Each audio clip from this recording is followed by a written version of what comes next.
आप तो कह रहे हो कि मैंने जो दीक्षा तुमको दी है उससे जिंदा इस शरीर से अपनी जीवात्मा को निकाल सकते हो। शरीर के रहते हुए आदमी कैसे विदेह हो सकता है शरीर से अलग? अष्टावक्र जी ने पूछा, आप ज्ञान लेना चाहते हो तो गुरु बन के लोगे कि चेला बन के? इन्होंने कहा चेला बन के नहीं। तो तुम्हारा गुरु नीचे है और तुम तख्त पर बैठे हो। तुरंत उतर गया, सरकार गलती हो गई, तख्त पर बैठाया। फिर कहा अब तो राज्य मेरा हुआ, राज्य तो मेरा हुआ, तूने सौंप दिया, इसमें तुम्हारा क्या है? उसने कहा सरकार यही तो मैं जानने आया हूं कि मेरा क्या है। आज तक मैं दुनिया को मानता रहा, ये राज परिवार धन संपत्ति कोठे हमारी, इसको मैं मानता रहा कि मेरा है। अब मुझे जानने की इच्छा हुई है कि मेरा क्या है।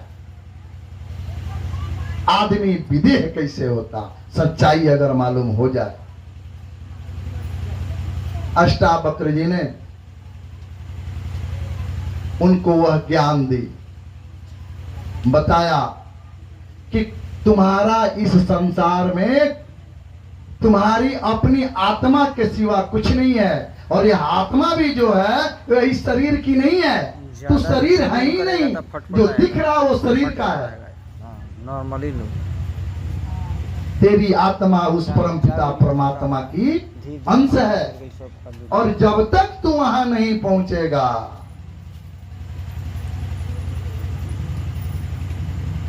तब तक अपूर्व शांति प्राप्त नहीं होगी। मैंने जो तुम्हें दीक्षा दिया उस राह पर चलो, तुम विदेह प्राप्त हो जाओगे। विदेह शरीर से निकलने की क्रिया तो मैंने तुझे बता दी है। ऐ मेरे धर्म प्रेमी भाई बंधु, जब ऐसे समय के संत सदगुरु मिल जाते और उनकी कृपा हो जाए तो काम बनते देरी नहीं लगती। उसमें समय नहीं लगता। समय कब लगता? हमारा मन इनकी बात मानने को कितना समय में तैयार हो जाए। जिस दिन यह मन गुरु के वचन को सिर माथे लगा लेगा, गुरु के वचन पर फिदा हो जाए, गुरु को ही सर्वोपरि समझ ले, तो दुनिया का यह मार्ग, यह काम सुलभ हो जाए। आपके रामचरितमानस में लिखा है, आपके गीता में लिखा है, मुसलमान भाइयों के धर्म ग्रंथों में लिखा है, सब में खुदा का नूर है, वहीं हाजिर हजूर है, मगर जो मुर्शिदे पूर है उसी ने देखा वह नूर है। बगैर कामिल मुर्शिद के, बगैर संत सतगुरु के आप परमात्मा का पता ठिकाना नहीं पा सकते।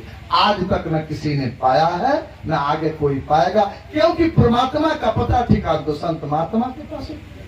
आप हार्डवेयर में जाके किराना सामान खरीद पाइएगा।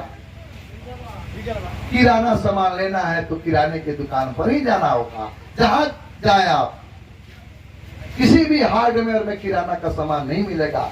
मंदिर, मस्जिद, देवालय, तीर्थों में उस परमात्मा का भेद नहीं मिलेगा। जब मिलेगा तो किसी न किसी जगे हुए महापुरुष के पास मिलेगा। इसका इशारा सभी धर्म ग्रंथों में। भगवान राम ने बताया आपको, आपके रामचरितमानस में। पढ़े लिखे जो विद्वान होंगे देख लेंगे, मैं बता रहा, आप उसका अध्ययन करें, उसका आशय समझें।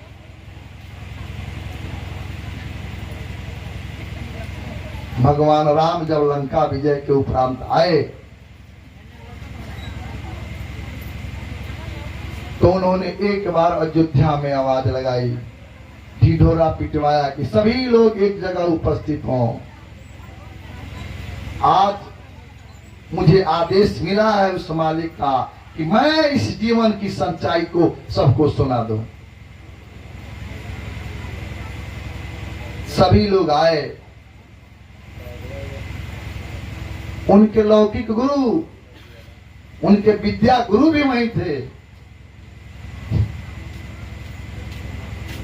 लिखा है आपके रामचरितमानस में, एक बार रघुनाथ बुलाए, गुरु द्विज पूर्वासीन सब आए, बैठे गुरु द्विज अरु सज्जन, बोले वचन भगत भाव भंजन, सुनहु सकल पुर जनमम बानी। सभी लोग कान खोल के सुने, भगवान राम ने बताया। भगवान राम ने सबको आजादी दे दी। सुनो भाई, मैं उस आज ऊपर की भेद बताने जा रहा, मैं अपनी तरफ से कुछ नहीं कह रहा। आप कम से कम सुन लो, सुना हूं करहूं जो तुम्हें सुहाई। कम से कम सुन लो, क्योंकि उसका आदेश है हमको सुना देना। मानना और नहीं मानना आपका काम है। हमारे महात्मा जी क्या कहते हैं, बाबा जी की अर्जी है, आगे आपकी मर्जी है। इन्होंने भी तो वही कहा जो भगवान राम ने पहले कह दिया, सुना हूं करहूं जो तुम्हें सुहाई। जो अनीति कुछ भाग हूं भाई, तो मुहे बल जाऊं भाई बिसराई। सभा को यह आदेश है कि अब इस समय कम से कम हमको कोई राजा नहीं समझे। अगर मैं कुछ अनीति पूर्वक बात कहूं तो कोई खड़ा होकर मेरा विरोध कर सकता है, क्योंकि मेरी बात ही नहीं है। मैं अपनी बात कोई कह ही नहीं रहा। जो उस मालिक ने हमको आदेश दिया है उसको सुना रहा हूं।